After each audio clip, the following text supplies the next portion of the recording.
ఇక గత 2 రోజుల నుంచి ఆంధ్రప్రదేశ్ శాసనమండలి సమావేశాలు వాడివేడిగా జరుగుతున్నాయి. నేడు శాసనమండలి చీఫ్ విప్ పంచమర్తి అనురాధ గత ప్రభుత్వంలో చేసిన పనులపై వైసీపీ ఎమ్మెల్సీలకు ప్రశ్నలు వేశారు.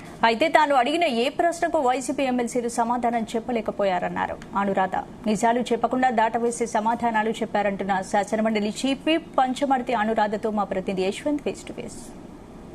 గత 2 రోజుల నుంచి కూడా ఏపీ శాసనమండలి సమావేశాలు వాడివేడిగా జరుగుతున్నాయి. దీంట్లో కూడా ఎమ్మెల్సీ అనురాధ గారు కూడా ప్రశ్నలు గట్టిగానే సంధించారు. దానిపై కూడా అడ్డించి వైసీపీ ప్రభుత్వం నుండి ఎమ్మెల్సీలు కూడా సమాధానం చెప్పలేక అయితే మాత్రం డేలా పడాలని చెప్పుకోవచ్చు. అసలు మేడం 2 రోజుల నుంచి జరుగుతున్నాయి. నేడు కూడా 3వ రోజు కూడా కొంచెం జరిగింది. దీంట్లో కూడా వైసీపీకి మీరు ప్రశ్నలు వేశారు, కానీ ఎలాంటి సమాధానం వచ్చాయి మేడం వాళ్ళ దగ్గర? వాళ్ళు దాటేసే సమాధానాలు చెప్తారు, లేదా డైవర్షన్ పాలిటిక్స్ చేస్తారండి. ఇంతకు మించి వాళ్ళు నిజం మాట్లాడరు. వాళ్ళు నిజం మాట్లాడరు కాబట్టి ఈరోజు రాష్ట్ర ప్రజలు వాళ్ళకి ప్రతిపక్ష హోదా కూడా ఇవ్వలేదు. మేడం, మీరు ప్రధానంగా చూసినట్లయితే మాత్రం ఈ రోజు జరిగిన సమావేశాల్లో కూడా పెద్దగానే క్వశ్చన్ వేశారు. గంజాయిని కావచ్చు, అభివృద్ధి దాని మీద కూడా చాలా ప్రశ్నలు వాళ్ళకి ఇచ్చారు. వాళ్ళు ఎలాంటి సమాధానాలు చెప్పారు?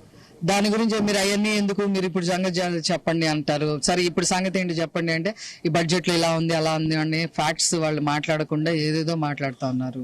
మేము 10 లక్షల కోట్లు అప్పు చేసాం, మీరేం చేశారు, మీరు 10 లక్షల కోట్లు అప్పులు చేశారని చెప్పి మేము చెప్తుంటే వాళ్ళు ఏమంటున్నారంటే మీరేం చేస్తారు, మీరు ఎలాంటి దుర్మార్గ పాలన ఏమైనా ఇస్తున్నారా, మాది ఇది అని మాట్లాడుతూ ఉన్నారు. మేము వచ్చి 4.5 నెలలు అయింది. ఇది సంవత్సరం మొత్తానికి సంబంధించింది కాదు.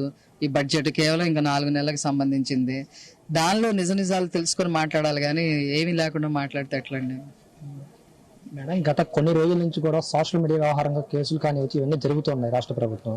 దీన్ని ఎలా ముందుకు పోతుందంటారు? ఇంక సోషల్ మీడియా అనేది వాళ్ళలాగా బుల్డోస్ చేసి చేయరండి. బుల్డోస్ చేసి సాక్ష్యాలు లేకుండా చేయరు.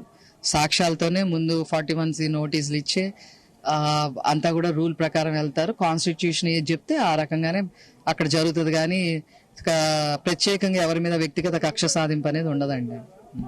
ప్రధానంగా చూసినట్లయితే మీకు ఇప్పుడు కొత్త కూడా చీఫ్ విప్ బాధ్యతలు కూడా అప్పచెప్పారు. అవి ఎలా ఉండబోతుంది, మీరు దాన్ని ఎలా స్వీకరిస్తున్నారు? ఏ చీఫ్ విప్ ఇచ్చినా ఇంకేది ఇచ్చినా కూడా మేమందరం కూడా నారా చంద్రబాబు నాయుడు గారి యొక్క గైడ్ లైన్స్ ట్రైనింగ్ లోనే నడుస్తామండి.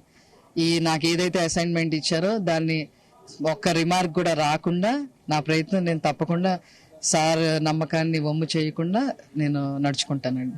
ధన్యవాదాలు, మీకు కూడా అభినందనలు మేడం.